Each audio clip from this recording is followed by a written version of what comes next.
എന്തിനും ഭരിക്കും, നമ്മുടെ ഭരിക്കുന്നു. നമ്മൾ എന്തിനു വിഷമിക്കണം? നമ്മൾ എന്തിന് ഭയപ്പെടണം?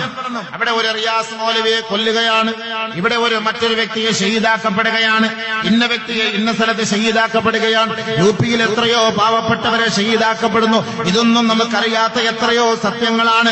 ഇതെല്ലാം മറച്ചു വെച്ചുകൊണ്ടാണ് നമ്മൾ മുന്നോട്ട് ജീവിക്കുന്നതെങ്കിൽ മുസ്ലിം ഉമ്മത്തെ നിന്നെ നോക്കിക്കൊണ്ടല്ലയോ 1000 വർഷങ്ങൾക്ക് മുമ്പ് അള്ളാഹുവിന്റെ റസൂൽ ഹിജാസിന്റെ മണ്ണിൽ വെച്ച് ഉറക്ക പ്രഖ്യാപനം നടത്തിയത്, ഇന്ന ഉമ്മത്തി ഹാദിഹി ഉമ്മത്തും മർഹൂമാ. എന്റെ ഈ ഉമ്മത്തുകൾ, എന്റെ അനുയായികളെല്ലാം അള്ളാഹു അവർക്ക് പുറത്തു കൊടുക്കുമത്രേ. അവർ കരുണ ചെയ്യപ്പെട്ട സമുദായമാണ്, അവർ പാപം പൊറുക്കപ്പെട്ട സമുദായമാണ്. ലൈസ ലഹാ അദാബുൻ ഫിൽ ആഖിറ. അവർക്ക് നാളെ ആഖിറത്തിൽ ശിക്ഷയില്ല, അവർക്ക് നാളെ ആഖിറത്തിൽ പരാജയമില്ല, അവർക്ക് നാളെ ആഖിറത്തിൽ പീഡനങ്ങളില്ല, അവർക്ക് നാളെ ആഖിറത്തിൽ പരീക്ഷണങ്ങളില്ല. ഇല്ല, കാരണം അദാബുഹാ ഫി ദുനിയാ അൽഫിതനു വസ്സലാസിലു വൽഖത്ലു. അവരുടെ പീഡനങ്ങളും അവരുടെ വേദനകളും അവരുടെ പ്രയാസങ്ങളും അവരനുഭവിക്കേണ്ട ത്യാഗങ്ങളുമെല്ലാം ഈ ദുനിയാവിൽ വെച്ച് അവർ അനുഭവിക്കുകയാണ്. ഈ ദുനിയാവിൽ അവരുടെ ചോര ചിന്തപ്പെടുകയാണ്. ഈ ദുനിയാവിൽ അവരെ തുണ്ടം തുണ്ടമായി മുറിക്കപ്പെടുകയാണ്. അവര് പള്ളിയിൽ ഉറങ്ങട്ടെ, വീട്ടിൽ ഉറങ്ങട്ടെ, അവർ യാത്ര ചെയ്യട്ടെ, അവർ എവിടെ സമാധാന കാംക്ഷികളായി കഴിഞ്ഞുകൂടട്ടെ, അഹങ്കാരികളും ധിക്കാരികളും അവിടേക്ക് കടന്നു വന്നുകൊണ്ട് അവരെ ആക്രമിക്കുമെന്ന് ലോകത്തിന്റെ മുത്ത് മുഹമ്മദ് മുസ്തഫ സല്ലല്ലാഹു അലൈഹി വസല്ലം. കാര്യത്തിന്റെ ഗൗരവം നമുക്കറിയാതെ പോയത് കൊണ്ടാണ് നമുക്ക് വല്ലാത്ത വിഷമവും വല്ലാത്ത പ്രയാസവും. എന്തിന് പ്രയാസപ്പെടണം? ഇസ്ലാം വന്നത് വളരെ കഷ്ടപ്പെട്ടിട്ടാണ്, വളരെ ത്യാഗം സഹിച്ചിട്ടാണ്. സത്യത്തിന്റെ മതമാണ്, ധർമ്മത്തിന്റെ മതമാണ്, നീതിയുടെ മതമാണ്, സംസ്കാരത്തിന്റെ മതമാണ്. ഇവിടെ ആരെയും പീഡിപ്പിക്കാനോ വേദനിപ്പിക്കാനോ കൊലയ്ക്ക് കൊടുക്കുവാനോ കൊല ചെയ്യുവാനോ തീവ്രവാദത്തിന് പ്രചോദനം നൽകുവാനോ പഠിപ്പിക്കുന്നില്ല ഈ മതം. സീമിൽ നിന്ന് കടന്നു വന്ന മതമാണ് ഇസ്ലാം. ഇസ്ലാം എന്ന് പറഞ്ഞാൽ സമാധാനമാണ്, ശാന്തിയാണ്, സന്ദേശമാണ്, അനുഭൂതിയാണ്, സഹിഷ്ണുതയാണ്, സൗഹാർദ്ദമാണ്, സഹാനുഭൂതിയാണ്, സഹവർത്തിത്വമാണ്. ഇതാണ് പരിശുദ്ധമായ ഇസ്ലാം. അസ്സലാമു അലൈക്കും. ഒരു മുസൽമാൻ അടുത്ത മുസൽമാനെ കാണുമ്പോ കൊടുക്കുന്ന മെസ്സേജ്, നിനക്ക് ശാന്തി ഉണ്ടാകട്ടെ, നിനക്ക് സമാധാനം ഉണ്ടാകട്ടെ. വഅലൈക്കും അസ്സലാം. നിനക്കും തദൈവ, നിനക്കും അങ്ങനെ തന്നെ ഉണ്ടാകട്ടെ. 5000 വർഷങ്ങൾക്ക് മുമ്പ് മഹാനായ ഇബ്രാഹിം നബി അലൈഹിസ്സലാത്തു വസ്സലാം കഅബയുടെ പൂമുഖത്ത് കരങ്ങൾ ഉയർത്തിക്കൊണ്ട് ചെയ്ത പ്രാർത്ഥന ശ്രദ്ധേയമല്ലയോ? റബ്ബനാ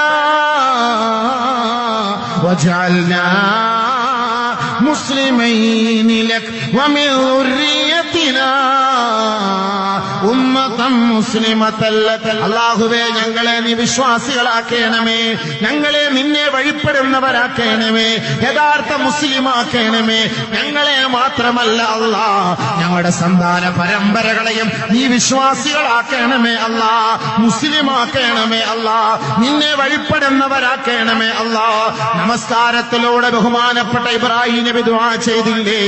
ഇന്ന് അഹ്നാഫുകൾ, ഹനഫിയാക്കൾ അവരുടെ അത്തഹിയാത്ത് ഓതുന്ന സമയത്ത് അവർ ദുആ ചെയ്യാറുണ്ട്, റബ്ബി ജഅൽനി മുഖീമസ്സലാത്ത് വമിൻ ദുർരിയതി റബ്ബനാ വതഖബ്ബൽ ദുആ.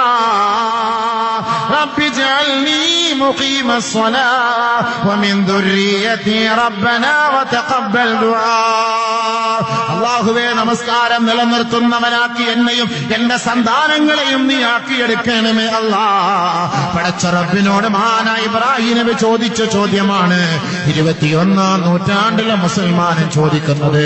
നമസ്കാരത്തിന് വേണ്ടിയാണ്, നന്മയ്ക്ക് വേണ്ടിയാണ്, ധർമ്മത്തിന് വേണ്ടിയാണ്, നീതിക്ക് വേണ്ടിയാണ്.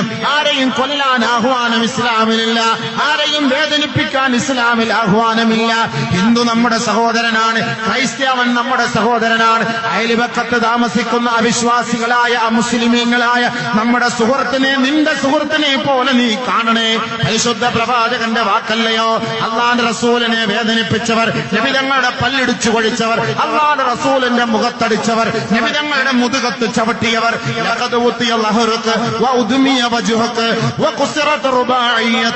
അള്ളാന്റെ റസൂലിനെ അടിച്ച് ആക്ഷേപിച്ച് വേദനിപ്പിച്ച ബദ്ധവൈരികൾക്ക് മുന്നിൽ അള്ളാന്റെ റസൂല് കരങ്ങൾ ഉയർത്തി ചെയ്ത പ്രാർത്ഥന എന്താണ്? അല്ലാഹുവേ, അവർക്ക് നീ പുറത്തുകൊട്, അവര് അറിവില്ലാത്തവരാണ്. അവർക്ക് നീ പുറത്തു കൊടുക്കണേ റബ്ബേ, അവർക്ക് അറിവില്ലാത്തവരാണ്. സഹാബത്ത് വന്നുകൊണ്ട് നബി തങ്ങളുടെ ശരീരത്തിൽ നിന്ന് ചോര ഒഴുകുകയാണ്, രക്തമൊഴുകുകയാണ്. ആ മുബാറക്കായ പല്ലടിച്ചു കൊഴിച്ച അഹങ്കാരികളായ തമ്മാടികളായ ഖുറൈശികൾക്കെതിരെ ലൗലാ അൻതഹും യാ റസൂലല്ലാഹ്, അവർക്കെതിരെ ഒന്ന് ശാപിക്കുമോ നബിയെ, ശാപ പ്രാർത്ഥന നടത്തുമോ നബിയെ? അവിടുത്തെ മുബാറക്കായ കരങ്ങൾ ഉയർത്തിയാൽ അല്ലാഹു തട്ടിക്കളയില്ല യാ റസൂലല്ലാഹ്. അങ്ങയെ വേദനിപ്പിച്ച ഈ അഹങ്കാരികൾക്കെതിരെ ഒന്ന് ദുആ ചെയ്യണേ എന്ന് ആദരവായ റസൂലുള്ളാഹി തങ്ങളോട് സഹാബത്ത് പറഞ്ഞപ്പോ നബിയുനാ റസൂലുള്ളാഹി തങ്ങൾ പറയുകയാണ്, മാ ബുഇസ്തു ലആനാ ഇന്നമാ ബുഇസ്തു റഹ്മാ. ഞാൻ ആരെയും ശപിക്കാൻ വേണ്ടി വന്നവനല്ല, ഞാൻ ആരെയും തെറി പറയാൻ വേണ്ടി വന്നവനല്ല, ഞാൻ ആരെയും വേദനിപ്പിക്കാൻ വേണ്ടി വന്നവനല്ല.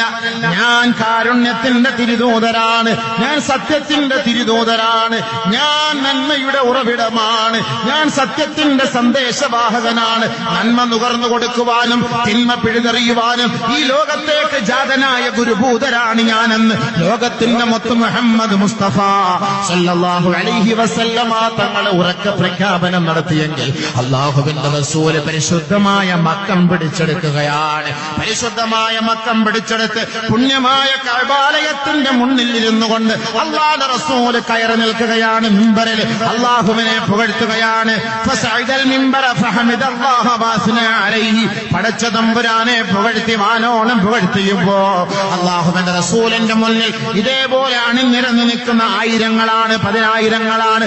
മുസ്ലിമീങ്ങൾ മാത്രമല്ല, മക്കക്കാരായ ഖുറൈശികളൊന്നടങ്കമുണ്ട്. അല്ലാഹുവിന്റെ റസൂലിനെ പട്ടിണിക്കിട്ടവരുണ്ട്, അടിച്ചവരുണ്ട്, വേദനിപ്പിച്ചവരുണ്ട്, ആക്ഷേപിച്ചവരുണ്ട്. പരിശുദ്ധമായ കഅബയ്ക്കുള്ളിലേക്ക് പ്രവേശന അനുമതി നിഷേധിച്ച എത്രയോ മുശ്രിക്കീങ്ങൾ അടക്കമുള്ള ബദ്ധവൈരികളും പ്രതിയോഗികളും അല്ലാഹുവിന്റെ റസൂലിന്റെ മുന്നിൽ നിൽക്കുമ്പോ ഹബീബായ തങ്ങൾ എഴുന്നേറ്റ് നിന്നിട്ട് അവരോട് ചോദിക്കുകയാണ്, യാ മഅ്ശറ ഖുറൈശ്, ഏ ഖുറൈശി സമൂഹമേ, മാ തളന്നൂന അന്നീ ഫായിലും ബിക്കും, ഞാൻ എന്താണ് നിങ്ങളോട് വർത്തിക്കുന്നതെന്ന് നിങ്ങൾക്കറിയുവോ? ആരാണ് നിൽക്കുന്നത്? ആരോടാണ് ചോദിക്കുന്നത്? അല്ലാഹുവിന്റെ റസൂലിനെ വേദനിപ്പിച്ചവരാണ്, പട്ടിണിക്കിട്ടവരാണ്, അടിച്ചവരാണ്, ആക്ഷേപിച്ചവരാണ്. ആ ബദ്ധവൈരികളോട് അല്ലാഹുവിന്റെ റസൂല് ചോദിക്കുകയാണ്, മാ തളന്നൂന അന്നീ ഫായിലും ബിക്കും, നിങ്ങളോട് ഞാൻ എന്ത് സമീപനമാണ് സ്വീകരിക്കുക എന്ന് നിങ്ങൾക്കറിയുവോ? ആലു, അവരൊന്നടങ്കം പറയുകയാണ്, ഇന്നാ നളുന്നൂക ഖൈറാ, നിന്നിൽ നന്മകൾ മാത്രമാണ് മുഹമ്മദേ ഞങ്ങൾ ആഗ്രഹിക്കുന്നത്. നീ നല്ലവനാണ് മുഹമ്മദേ, നീ നല്ലവന്റെ പുത്രനാണ് മുഹമ്മദേ, നീ നല്ല സംസ്കാരത്തിന്റെ ഉടമയാണ് മുഹമ്മദേ, നിന്നിൽ നന്മയല്ലാതെ ഞങ്ങൾ ഒരു തിന്മയും കാണുന്നില്ല എന്ന് ലോകത്തിന്റെ മുത്തായ മുഹമ്മദ് മുസ്തഫ തങ്ങളുടെ നേർക്ക് നോക്കി ഇസ്ലാമിന്റെ ബദ്ധവൈരികൾ പറഞ്ഞപ്പോ അല്ലാഹുവിന്റെ റസൂല് പറയുകയാണ്, അതേ അതേ, അത് തന്നെയാണ്. ഇദ്ഹബൂ വഅൻതുമു തുലഖാ, നിങ്ങൾ പോയിക്കോ, നിങ്ങളെല്ലാവരും നിരുപാധികം നിങ്ങളെ ഞാൻ വിട്ടയക്കുകയാണ്. ഇതാണ് അല്ലാഹുവിന്റെ റസൂല്. ഈ അല്ലാഹുവിന്റെ റസൂല് പഠിപ്പിച്ചു തന്ന പരിശുദ്ധമായ പ്രത്യയ ശാസ്ത്രത്തിന്റെ ഉടമകളായ മുസ്ലിം ഉമ്മത്തിന് ആരെയും വേദനിപ്പിക്കാനോ ദ്രോഹിക്കാനോ കഴിയുകയില്ല. പിന്നെയോ എന്റെ സുഹൃത്തെ, നീ കൊല്ലപ്പെടും, നിന്നെ വധിക്കുക തന്നെ ചെയ്യും, നീ പീഡിപ്പിക്കപ്പെടും. അത് അല്ലാഹുവിന്റെ റസൂല് പറഞ്ഞ വാക്കാണ്, അതല്ലാതെ മറ്റു മാർഗമൊന്നുമില്ല. നീയൊരു തീവ്രവാദി ആയതുകൊണ്ടല്ല, നീയൊരു ഭീകരവാദി ആയതുകൊണ്ടല്ല നമ്മൾ ആരെയും വേദനിപ്പിക്കുകയോ തീവ്രവാദ ഭീകരവാദ പ്രവർത്തനങ്ങൾക്ക് നേതൃത്വം കൊടുക്കുകയോ ചെയ്യുന്നില്ല. താടി വെച്ചതിന്റെ പേരിൽ, നമസ്കാര തഴമ്പുള്ളതിന്റെ പേരിൽ, തൊപ്പിവെച്ചതിന്റെ പേരിൽ, ഈമാനും ഇസ്ലാമും നമ്മൾ ഉൾക്കൊണ്ടതിന്റെ പേരിലാണ് നമ്മൾ പീഡിപ്പിക്കപ്പെടുന്നത്. അതല്ലാതെ മറ്റൊന്നുമല്ല എന്ന് ഉറക്കെ നമുക്ക് വിശ്വസിക്കാം. അത് തന്നെയാണ് ഇസ്ലാമിന്റെ പാരമ്പര്യം മുതലേ തുടർന്നു വരുന്നത്. അല്ലാഹുവിന്റെ റസൂൽ അല്ലമീനായിരുന്നു, വിശ്വസ്തനായിരുന്നു. പക്ഷേ ഏക സിദ്ധാന്തത്തിലേക്ക്, ഏക ദൈവ സിദ്ധാന്തത്തിലേക്ക് അല്ലാഹുവിന്റെ റസൂല് പ്രചോദനം നൽകിയപ്പോ ആ പ്രവാചകന്റെ മുഖത്ത് നോക്കി അറബികൾ പറഞ്ഞില്ലേ, നീ കള്ളനാണ് മുഹമ്മദേ, നീ വ്യാജനാണ് മുഹമ്മദേ എന്ന് അല്ലാഹുവിന്റെ റസൂലിന്റെ മുഖത്ത് നോക്കി പറഞ്ഞുവെങ്കിൽ അതിനു മുമ്പ് വരെ പറഞ്ഞത് അല്ലമീൻ, നീ വിശ്വസ്തനാണ്, സത്യസന്ധനാണ്. എപ്പോഴാണ് പറഞ്ഞത് കള്ളനെന്ന്? ഈമാനിക ആവേശം ജനങ്ങൾക്ക് പകർന്നു കൊടുക്കുമ്പോ. അതുകൊണ്ട് നമ്മൾ ഇന്ന് പീഡിപ്പിക്കപ്പെടുന്ന മുസ്ലിമായത് കൊണ്ടാണ്. അങ്ങനെ തന്നെ നീ മരിക്കണം, അതാണ് നിന്റെ രക്ഷ. റിയാസ് മൗലവി ഷഹീദാണ്, ശുഹദാക്കളുടെ പട്ടികയിലാണ്. അള്ളാഹു പുറത്തു കൊടുക്കട്ടെ, അള്ളാഹു മഗ്ഫിറത്ത് ചെയ്യട്ടെ, ആ ഖബറിന് അള്ളാഹു പ്രകാശം നൽകുമാറാകട്ടെ, അവിടുത്തെ പൊന്നുമോനെ അള്ളാഹു അനുഗ്രഹിക്കുമാറാകട്ടെ, അവിടുത്തെ വിധവയായ ആ സഹോദരിയെ അള്ളാഹു സ്വീകരിക്കുമാറാകട്ടെ, ആ കുടുംബത്തിന് അള്ളാഹു ശാന്തിയും സമാധാനവും നൽകുമാറാകട്ടെ. ആദരവായ റസൂലുള്ളാഹി തങ്ങൾ പറഞ്ഞ വാക്കാണ് അൽ ഖത്ലു, നിങ്ങൾ കൊല ചെയ്യപ്പെടുക തന്നെ ചെയ്യും. നബിയുനാ ഷഫീഉനാ റസൂലുള്ളാഹി സ്വല്ലല്ലാഹു അലൈഹി വസല്ലം. അതാണ് ഇന്ന് ആധുനിക യുഗത്തിലെ മുസ്ലിം ഉമ്മത്ത്. ഇന്ന് നമ്മൾ പേടിക്കുകയാണ്. എവിടെ